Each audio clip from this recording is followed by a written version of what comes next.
Sir ये थोड़ा क्लाइंटल्स के बारे में आइडिया दीजिए, आपके कौन क्लाइंटल्स हैं? अगर मैं बात करूँ कुछ टॉप, सर एक कैपेसिटी की आइडिया दीजिए कि कितने किलो गोल्ड का अभी करंट मैन्युफैक्चरिंग कैपेसिटी है और कितने % कैपेसिटी आप यूटिलाइज कर रहे हैं या चल रहे हैं। थोड़ा मैन्युफैक्चरिंग फैसिलिटी के बारे में बताइए या प्रोसेस के बारे में बताइए कि कैसे आप एक मंगलसूत्र का जर्नी शुरू होता है गोल्ड बार से और अंत तक। जी,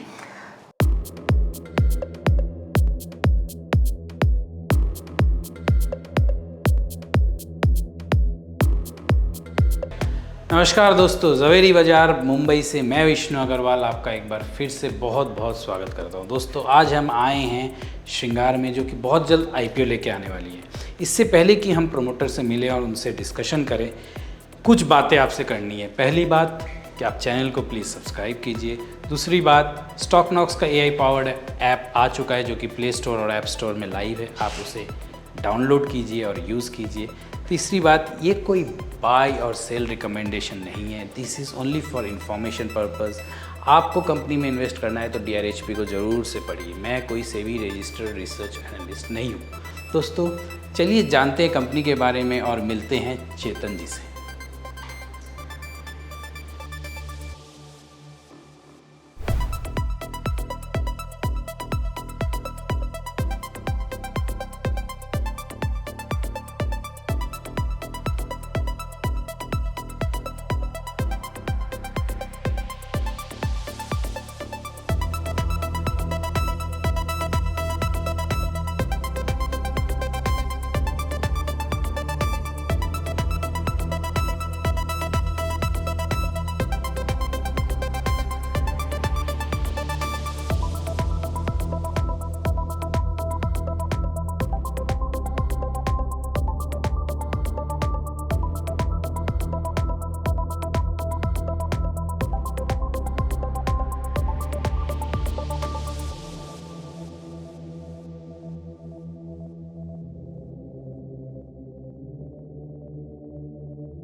तो दोस्तों जैसा कि हम कह रहे थे, हमारे साथ चेतन जी जुड़ चुके हैं। आज हम जानेंगे इनके बिज़नेस के बारे में और इनके IPO के बारे में। सर बहुत बहुत स्वागत है आपका हमारा चैनल में। Thank you for joining us. Thank you sir.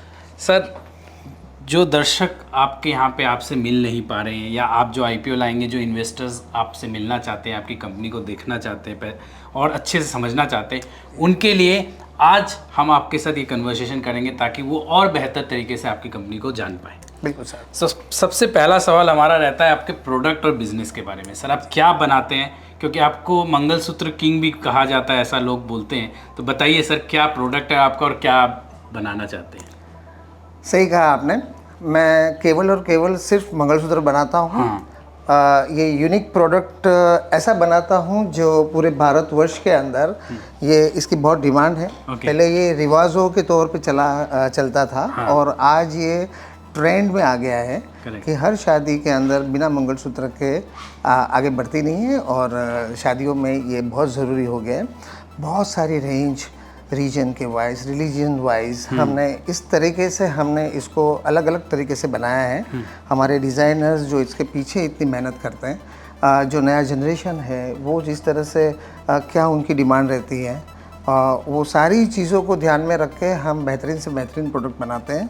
अब कहीं गले में पहनने के मंगलसूत्र हैं और आज तो कभी हाथ में पहनने के मंगलसूत्र पहनने। बिल्कुल सर, हाथ में पहनने के मंगलसूत्र भी आज बहुत बिकते हैं और उससे भी आगे चले गए हैं। अब तो हम अंगूठियों में भी काला मोती पिरो के हमने मंगलसूत्र की एक नई मिसाल कायम कर दी है। और ये भारतवर्ष के अंदर ये एक शायद कंपनी शायद होगी या सिर्फ और सिर्फ मंगलसूत्र पे फोकस करती है। और मैं तो कहूँगा कि मेरा पूरा जीवन इस प्रोडक्ट के पीछे ही गया है। थोड़ा दिखाएंगे कुछ प्रोडक्ट्स? बिल्कुल सर, आप आइए। We have so many collection, more than 15 collection we have. जैसे हमारा टॉप एंड कलेक्शन होता है द जिया कलेक्शन। ये आपका खुद का ब्रांड है? 100% ये हमारी एक ऐसी कैटेगरी है जो बहुत लिमिटेड शोरूम के अंदर मिलती है और बहुत यूनिक चीज़ें बनती है। बनने में काफ़ी वक्त लगता है लेकिन बहुत खूबसूरत बनती है। 3 ग्राम से लेकर 300 ग्राम तक की वैरायटी आज मंगलसूत्र में आपको मिलेगी। और हर रीजन, हर स्टेट जहाँ पर भी शादियाँ होती है और मंगलसूत्र की ज़रूरत होती है, उस रीजन में, उस रिलीजियस प्लेस पे उसको जो भी चाहिए, जैसा भी चाहिए, जो वज़न में चाहिए, उस वजन में जितनी भी ज़्यादा से ज़्यादा ड्यूरेबिलिटी दे सके और ज़्यादा से ज़्यादा अच्छी डिज़ाइन दे सके, वैसा हम प्रोडक्ट बनाते हैं। सर आप B2B सेगमेंट में डील करते हैं, बिल्कुल। करेक्ट? बिल्कुल सर। करीब 6% आपने DRHP में लिखा है, 6% of the total market share आपके पास है, बिल्कुल। राइट? तो ये मार्केट शेयर आने वाले दिनों में आप कैसे बढ़ाने का सोच रहे हैं? बिल्कुल, इन टर्म्स ऑफ सेलिंग हम ऑर्गेनाइज ज्वेलरी इंडस्ट्री के अंदर 6% स्टेक हमारा आज की तारीख में श्रृंगार कर रहा है, और बाकी की चीज़ें जो बनती हैं वो जॉबवर्क से बनती है। ठीक है। अब आने वाले दिनों में जिस तरह से कॉर्पोरेट्स, चेन स्टोर्स सब जो इस तरह से आगे बढ़ रहे हैं, और उनके शोरूम्स आज इसके 50 से लेके 500 शोरूम तक की दुनिया के कॉर्पोरेट्स हैं, चाहे वो नेशनल प्लेयर हो, चाहे वो रीजनल स्टेट वाइज प्लेयर्स हो, जिनके आज 50 शोरूम में उनको 150 शोरूम करने हैं, जिनके 500 शोरूम में उनको 700 शोरूम करने हैं। तो जैसे जैसे कि इनकी तादाद बढ़ती जाएगी, मंगलसूत्र की सेल उतनी ही बढ़ती जाएगी। आज डिमांड मंगलसूत्र की 100% बहुत अच्छी है, और इसको आगे बढ़ाने के लिए जो भी कदम उठाने पड़े, जैसे कि डिज़ाइनिंग से लेकर के उसकी क्राफ्टमैनशिप को ध्यान में रखते हुए क्वालिटी कंट्रोल से लेकर के जितना हम ध्यान दे रहे हैं, और इसी के चलते हुए इसका सेल बहुत बढ़ेगा। और जो सिंगल स्टोर्स हैं इंडिया के अंदर, तो उसके साथ काम बढ़ाने के लिए हमने रीजनल ऑफिसेज, जैसे कि रिसेंटली हमने एक दिल्ली ऑफिस करी है जो नॉर्थ इंडिया को देखेगी। हाँ, क्योंकि जो सिंगल स्टोर्स हैं कभी मुंबई आ नहीं सकते, या फिर उनको ऑनलाइन पोर्टल्स वगैरह से अगर नहीं समझ में आता है, तो वहाँ प्रैक्टिकली वहाँ पे स्टॉक के साथ में एक पहली ऑफिस हमारी स्टार्ट हो गई है। आने वाले दिनों में हमारी ऐसी ज़्यादा से ज़्यादा offices regional for single stores, जैसे कि मैं समझता हूँ कि 30 से 35% बिजनेस कॉर्पोरेट्स के हाथ में है, और 65-70% बिजनेस जो है वो सिंगल स्टोर्स के हाथ में है, जो ट्रेडिशनली काम करते हैं। 50 से 100 साल पुरानी कंपनी होती है वो। ठीक है। तो जी, तो सर इसी से रिगार्डिंग हमारा दूसरा प्रश्न था कि आप जॉब वर्क भी करते हैं और एक पूरा एंटायर प्रोडक्ट बना के भी देते हैं, राइट? जॉब वर्क आप चेन स्टोर्स जिनके लिए है, जो कॉर्पोरेट्स हैं, उनके लिए ज़्यादा करते हैं। नो सर, थोड़ा इस पे क्लैरिटी दीजिए। ऐसा नहीं है। हाँ। जॉब वर्क का मतलब होता है कि रॉ मटेरियल, हमारे में रॉ मटेरियल है गोल्ड। हाँ। Gold bar. हाँ। गोल्ड बार हमारे पास आता है, यही पूरा फिनिश प्रोडक्ट हम उनको सप्लाई करते हैं। ठीक है। और एक होता है इन्वेंट्री, जैसे कि आप देख रहे हो, वो इन्वेंट्री यहाँ पर, जैसे कि ये आपको शोरूम है जो लग रहा है आपको, ये B2C शोरूम नहीं, इट्स B2B शोरूम। तो यहाँ पर रिटेल शोरूम्स आते हैं, और यहाँ पर आकर के अपने शोरूम के लिए वो अनेक 25, 50, 100, 500 मंगलसूत्र अपने यहाँ से खरीदते हैं। तो इसको मैं कहूँगा कि अगर बाइफरगेट करूँ तो ये रेडीमेड प्रोडक्ट है, और वो एडवांस गोल्ड आने के बाद बनाया हुआ प्रोडक्ट है। दोनों ही प्रोडक्ट एकदम ही सेम होते हैं, बट खाली उसका जो वे ऑफ वर्किंग है वो डिफरेंट होता है। सर ये थोड़ा क्लाइंटल्स के बारे में आइडिया दीजिए, आपके कौन क्लाइंटल्स हैं, अगर मैं बात करूँ कुछ टॉप। अभी तक की हमारी जर्नी के अंदर इंडिया के जितने भी नेशनल प्लेयर्स हैं, लाइक तनिष्क हो गए, जो आलूकास हो गए, कल्याण ज्वेलर्स हो गया, या जितने भी चेन स्टोर्स हैं, मालाबार हो गए, ये सारे ही बड़े प्लेयर्स हैं जिनके हम सप्लाई करते हैं। और रीजनल प्लेयर्स होते हैं जो एक स्टेट वाइज काम करते हैं। एक स्टेट के अंदर उनका अनेक शोरूम्स होते हैं, वो सारे ही हमारे पास वो है। तो ये क्लाइंट लिस्ट जो है ऑलरेडी पब्लिश्ड है, और अगर आप चाहें तो मैं उसके नाम भी बता सकता हूँ मैं आपको। ठीक है, नाम तो सर आपके DRHP में और हमको डिटेल्स में मिल जाएगा, वो हमारे दर्शकों को देख लेंगे। DRHP में एक पॉइंट ये भी था कि आपका जो टोटल सेल है वो करीब 47 से 50% महाराष्ट्र रीजन के लिए ही है। तो एक हमें आइडिया दीजिए सर, क्या कैसे आप इसे डाइवर्सिफाई करना चाह रहे हैं, क्योंकि आप बोले दिल्ली में शायद ब्रांच भी कर रहे हैं आप, तो बताइए ना थोड़ा इसके बारे में। दिल्ली में ऑलरेडी ब्रांच हो गई है, वो कार्यरत है, और आगे दूसरी ब्रांचें भी पाइपलाइन में है। लेकिन सेल्स अगर आप महाराष्ट्र का गिनते हो आप, तो जितने भी कॉर्पोरेट्स हैं उनके सबके ऑफिसेज मुंबई में है, महाराष्ट्र में है। तो बिलिंग हमेशा यहाँ से होगा, तो उसको काउंट करेंगे महाराष्ट्र का सेल। अच्छा। बल्कि शोरूम्स तो उसके पैन इंडिया है, तो सेल्स वहाँ हो रही है, लेकिन उनका जो बिलिंग एड्रेस होता है वो यहाँ का होता है। बाकी बिजनेस पैन इंडिया होता है, और उसी के हिसाब से ही हमने रीजनल ऑफिसेज बहुत सारी खोलने की चेष्टा की है कि ज़्यादा से ज़्यादा रीजनल स्मॉल छोटे छोटे शोरूम भी हों तो हमसे जुड़ें और ज़्यादा से ज़्यादा काम हो। ठीक है सर, ये जो आप छोटे शोरूम्स और सिंगल डिटेल्स के बारे में बात करें, इसके बारे में और थोड़ा हम डिटेल में थोड़ी देर में चर्चा करेंगे। थोड़ा मैन्युफैक्चरिंग फैसिलिटी के बारे में बताइए या प्रोसेस के बारे में बताइए कि कैसे आप एक मंगलसूत्र का जर्नी शुरू होता है गोल्ड बार से और अंत तक। जी, जैसे कि आप जानते हो mangalsutra is very unique product. ये सारे के सारा मशीन से नहीं बन सकता, इसके अंदर हैंडमेड और असेंबलिंग प्रोसेस बहुत बड़ी होती है। तो मेल्टिंग करने से एक जो पैरामीटर हमारा होता है वो हमने पूरा एक SOP उसका सेट किया होता है। आज उसके बाद जो टेक्नोलॉजी उसके अंदर हमने यूज़ की, जैसे 3D प्रिंटर हो गया या CNC जैसी चीज़ें हो गई या हाई एंड कास्टिंग्स हो गए आज, तो टूलिंग एंड मशीनरीज का इतना सपोर्ट हो गया है कि जो काम पहले हम 100 कारीगरों में कर सकते थे, आज हम उतना ही काम हम 30 कारीगरों में भी वो सारा चीज़ कर सकते हैं और बेहतरीन फिनिशिंग के साथ कर सकते हैं। ठीक है, थोड़ा प्रोसेस के बारे में बताएंगे सर, क्या किसके बाद क्या है, क्योंकि हम आपके फैक्ट्री भी विजिट किए तो थोड़ा हमारे दर्शकों को पता चलेगा। डेफिनेटली सबसे पहले गोल्ड बार को मेल्ट करने के साथ फिर सबसे पहले उसमें वायर ड्राइंग होती है, जो काले मोती के अंदर जो चीज़ें होती हैं वो सबसे इम्पोर्टेंट चीज़ होती है। और सबसे इम्पोर्टेंट मैं इसके लिए कहूँगा कि ड्यूरेबिलिटी पूरी उसी के ऊपर होती है, तो सबसे ज़्यादा फोकस उसी के ऊपर रहता है। फिर उसके बाद हैंडमेड चीज़ें उसके अंदर लगती है, जैसे CNC बॉल का मैंने बताया, ऐसे हैंडमेड बॉल्स होते हैं। फिर एक अलग से एक जैसे पेंडेंट्स वगैरह उसके अंदर होते हैं, उसके भी स्पेशलाइज्ड कारीगर होते हैं जो अलग अलग रीजन के हिसाब से सेट किए हुए हैं। ओके। तो ये जो सारा प्रोसेस है उसके अंदर जैसे CNC बॉल, जैसे कास्टिंग की चीज़ें हो गया, कहीं फिलीगिरी वर्क हो गया, ऐसे बहुत सारी चीज़ें उसके अंदर है, वो सब असेंबल होके एक प्रोडक्ट तैयार होता है। ठीक है सर, थोड़ा आप इशू के बारे में बात करते हैं। आप कितना रुपया रेज करने जा रहे हैं और कहाँ डिप्लॉय करेंगे, कैसे इससे आपका बिजनेस में फ़र्क आएगा?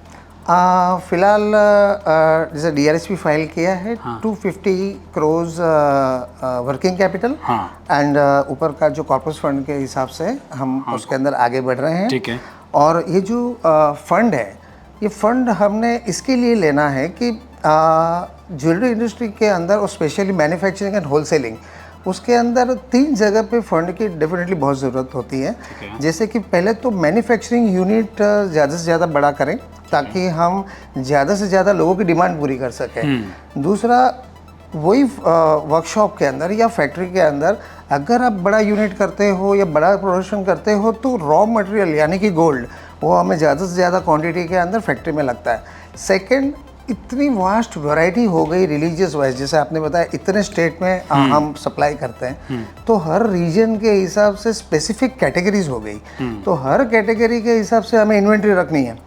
तो उतनी इन्वेंट्री के लिए हमें उतना पर्याप्त मात्रा में स्टॉक रखना है और स्टॉक के लिए अगेन गोल्ड चाहिए और उसके लिए पैसे चाहिए। पैसा चाहिए। पैसा तो क्या चाहिए, हमें तो गोल्ड ही चाहिए क्योंकि बिजनेस ही हमें गोल्ड का करना है। सर, इन्वेंट्री मैनेजमेंट थोड़ा बहुत क्रिटिकल हो जाता है। आपने इन्वेंट्री का बात किया, करीब 41 दिन का इन्वेंट्री आपके बिजनेस में रहता है। थोड़ा हमें बताइए कि ये पीरियड कैसे कम कर सकते हैं या आगे क्या प्लान है आपका इन्वेंट्री मैनेजमेंट? डेफिनेटली ये आपने बहुत अच्छा प्रश्न पूछा। ये कोशिश हमेशा हर व्यापारी अपने इन्वेंट्री के लिए करता है। जैसे कि मैंने बताया कि आज जितने भी स्टेट हैं, हर स्टेट के अंदर एक अपनी एक चॉइस है, उसकी एक स्पेसिफिक चीज़ें बनती है। तो हर स्टेट के अंदर अलग अलग टाइम के ऊपर बिजनेस का उतार चढ़ाव के हिसाब से या डिमांड आगे पीछे होती है, लेकिन हमें सारे स्टेट के हिसाब से पहले तो इन्वेंट्री हमें मैनेज करनी पड़ती है। तो अच्छा, उसमें भी वापस यंग जनरेशन उसको ज़्यादा से ज़्यादा नया से नया चीज़ क्या दें, तो एक नया एक एक्सपेरिमेंटल रूप के ऊपर नई नई चीज़ें हम बनाते रहते हैं। तो आज इसको ध्यान में रखना तो पड़ेगा, लेकिन उसके साथ हमने ऐसी टीमें साथ में रखी हैं जो हर स्टेट के अंदर जो चलता है उसको कितनी मात्रा में रखें, कितनी मात्रा आपको बता दें और आप उसको कितनी मात्रा में रखें, और उसके हिसाब से अगर हम इन्वेंट्री को अगर हम मैनेज करेंगे तो हमको उसके अंदर काफ़ी उसके अंदर फ़र्क पड़ेगा। जो 41 डेज से हम इसको 35 दिन के ऊपर कैसे लाएं, उसकी पूरी प्रक्रिया चालू है। पहले तो उससे भी ज़्यादा दिन हुआ करते थे, लेकिन ये सारे प्रोसेस होते होते ये ग्रेजुअली डिक्रीज कर रहा है। सर, आप ऑपरेटिंग कैश फ्लोज आपके कई नेगेटिव रहते हैं, तो इसको कैसे डील कर रहे हैं आप, इसको कैसे मैनेज करेंगे? इसमें मैं ऐसा कहूँगा कि as a manufacturer and wholesaler एक तो हमें मैन्युफैक्चरिंग के लिए हमें काफ़ी हमारा जो raw material as a gold हमारा इन्वेस्ट रहता है, और आगे फैक्ट्रियाँ बड़ी होंगी, ज़्यादा कारीगर होंगे तो उसके अंदर भी ये लगता है। लेकिन ये जो आपने जो क्वेश्चन पूछा है वो इसीलिए उसका इस रूप से होता है कि जैसे हम B2B में हैं, हमारी सप्लाई है वो रिटेल में नहीं है, हमारी सप्लाई एक शोरूम में है। करेक्ट। तो एज ए B2B प्लेयर हम जब इनको सप्लाई करते हैं तो एक स्पेसिफिक टाइम होता है पेमेंट का। तो क्रेडिट पीरियड के हिसाब से हमें आज हमने बेचा है तो हमें आज हमको वापस वो इन्वेंट्री मैच करना पड़ेगा, क्योंकि आज इन्वेंट्री के बगैर तो बिजनेस चलेगा नहीं। तो वो इन्वेंट्री को कवर करने के लिए हमें इमीडिएटली उतना सोना खरीद के हमें वापस वो सेम इन्वेंट्री हमें हमारे स्टॉक के अंदर रखनी है। तो ये जो साइकिल है उसके अंदर हमेशा आपको नेगेटिव वो दिखेगा। पैसे की लागत रहती है। पैसे की लागत हमेशा रहती है, क्योंकि आज हमने कुछ भी बेचा तो सामने हमें इमीडिएट वो इन्वेंट्री कवर करनी है। Correct. और सामने पैसा जो है या सोना जो है वो एक स्पेसिफिक टाइम से आता है, जैसे पॉलिसी वाइज जिस रिटेल से जिस तरह से चलता है। सर एक कैपेसिटी की आइडिया दीजिए कि कितने किलो गोल्ड का अभी करंट मैन्युफैक्चरिंग कैपेसिटी है और कितने % कैपेसिटी आप यूटिलाइज कर रहे हैं या चल रहे हैं? As per DRHP last year हम अप्रॉक्सीमेटली 1.2 टन तक हमारा प्रोडक्शन था in sale terms, and job work उसके अलग वो भी प्रोडक्शन में ही आता है, जो रेडी प्रोडक्ट जैसा ही काम बनता है वो। ठीक है। और इस साल हमने लगभग 1.5 टन प्लस इससे आगे बढ़े हैं। जैसे कि लास्ट ईयर आपने DRHP में पढ़ा होगा, इट वॉज 1100 करोड़। हाँ, 1100-1200 2024। इस बार तकरीबन 1450 करोड़, यानी कि लगभग 25 से 30% हमने इसके अंदर इजाफा सेल्स में किया है। इनफैक्ट हमने इसको इन प्रॉफिट के रेशियो में भी 30% का फ़र्क आया है। ठीक है। तो सर एक मार्जिन की बात करते हैं, आप शायद 3-4% मार्जिन में काम करते हैं। आने वाले दिनों में ये मार्जिन एक्सपेंशन दिखता है, क्या मार्जिन बढ़ सकता है इस बिजनेस में आपका? सबसे बड़ा मोटो आज हमारा वही है कि इसके अंदर जो 17 कैटेगरी हमारी बनी हुई है, वो कैटेगरी हर कैटेगरी के डिफरेंट मार्जिन के ऊपर वो उसके रूप से चलती है कि ये कैटेगरी में हम ये मार्जिन लेंगे। तो जो हमारी टॉप एंड कैटेगरी है, जैसे आज कोई चीज़ 3 to 5% में, तो कोई चीज़ 10 to 12% तक भी जो चीज़ हम बनाते हैं, उस चीज़ का सेल ज़्यादा से ज़्यादा कैसे बढ़े। तो हमारा हमेशा लक्ष्य वही होता है कि हम वही चीज़ बनाएं जिसके अंदर ज़्यादा से ज़्यादा मार्जिन हो। ऑफ कोर्स जो डिमांड होती है उस पर हमें हमेशा फोकस करना होता है, लेकिन उसी के साथ में ये ऐसी चीज़ कौन सी बने जो ज़्यादा से ज़्यादा मार्जिन कंपनी को दे सके। तो प्रोडक्ट मिक्स पे आप काम करेंगे? डेफिनेटली उसके ऊपर करेंगे। सर एक्सपोर्ट रेवेन्यू आपका बढ़ रहा है, लेकिन बहुत ही मिनिमल कॉम्पोजिशन है टोटल सेल्स में। जी, क्या लगता है आपको, आप एक्सपोर्ट में ज़्यादा फोकस करेंगे या वो एक्सपोर्ट मार्केट कैसा है?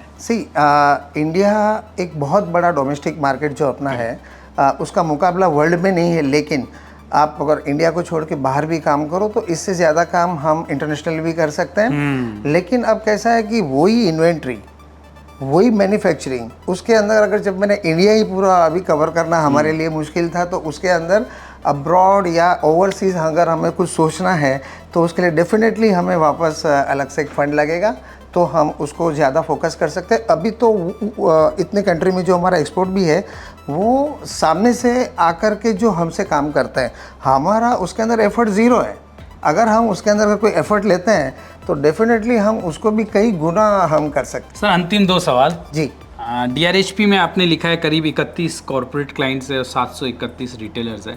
इन रिटेलर्स या सिंगल शोरूम्स में आप कैसे पहुंचते हैं, इसके बारे में बताइए सर। जैसे कि मैंने आपको बताया कि नॉर्थ इंडिया को कवर करने के लिए हमने रिसेंटली दिल्ली में ऑफिस की है। करेक्ट। आगे पाइपलाइन के अंदर और भी मेट्रोस के अंदर ऑफिस हमारी होंगे, जिससे ज़्यादा से ज़्यादा हम रिटेल स्टोर तक पहुंच सकते हैं। ठीक है। दूसरी बात, जो 2 टायर 3 टायर सिटीज़ हैं जहां पर ऑफिस से करना मुमकिन नहीं होता, वहाँ फैसिलिटेटर करके हमारा एक प्रोग्राम है, जहाँ वहाँ के जो लोकल होलसेलर्स होते हैं उनके साथ मिल के हमने एक ऐसा प्रोग्राम तैयार किया है कि हमारी इन्वेंट्री उनके पास रहेगी और वो अपने क्षेत्र के अंदर वहाँ के रिटेलर को वो संभालेंगे। अच्छा। ज़्यादा से ज़्यादा सेल उसी से हमारी बढ़ेगी, क्योंकि आज 2 टायर 3 टायर सिटी के अंदर गोल्ड ज्वेलरी की सेल बहुत है, और स्पेशली मंगलसूत्र की तो एक्सट्रीम है।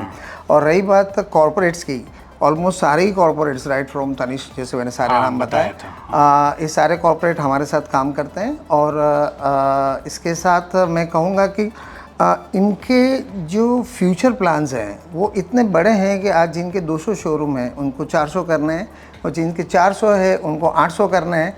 तो जैसे ही वो लोग एक्सपांड करते जाएंगे तो उनके साथ भी हम आगे बढ़ेंगे। और ये सिंगल स्टोर्स, जैसे कि बताया कि 70% के करीब आज भी सिंगल स्टोर्स हैं, 30% सेल कॉर्पोरेट्स के अंदर है। तो कुछ भी न छोड़ते हुए हम पूरी तरह से लगे हैं कि पूरा पैन और भी बढ़ाया जाए। और आने वाले दिनों में अगर एडिशनल फंड होगा तो हम इंटरनेशनली भी, हमारा नेटवर्क बहुत स्ट्रॉन्ग है और हमने काफ़ी इंटरनेशनल शोज़ भी किए हैं और आगे उसकी तादाद और भी बढ़ाएंगे।